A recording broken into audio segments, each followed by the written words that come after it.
আসসালামু আলাইকুম সবাইকে। লেট ঈদ মুবারক। সবাই কেমন আছেন, কি অবস্থা? যাই হোক, আজকে অনেক দিন পর ছোট্ট একটা ভিডিও নিয়ে চলে আসলাম।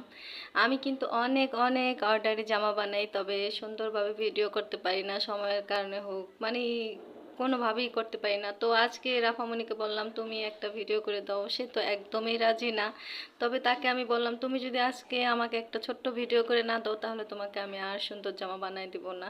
তো সেই জন্য বিপদে পড়ে বেচারি একটা ভিডিও করে দিচ্ছে। তো সে অনেক বেশি লজ্জা পায় এই কারণে, কারণ আপনারা দেখেন আমি কিন্তু অনেক জামা বানাই বা অনেক ভিডিও করি, ও কিন্তু কখনো আমাকে মানে ভিডিও করে দেয় না।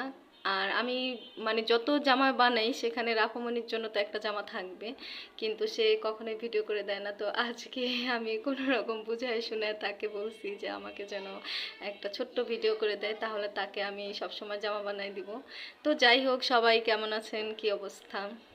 আজকের ভিডিওটি কেমন লাগলো ছোট্ট একটি কমেন্টের মাধ্যমে জানিয়ে দিবেন।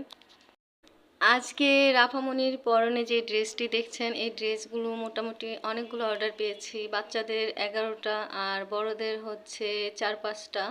তো এই কাপড়টা কিন্তু একদম সুতি পিওর ফ্লেক্সিবল কাপড়ের উপরে আমি লেস দিয়ে ডিজাইনটা করেছি। আলহামদুলিল্লাহ, বাস্তবে অনেক সুন্দর হয়েছে, আর যারা নিয়েছে সবাই অনেক বেশি খুশি হয়েছে।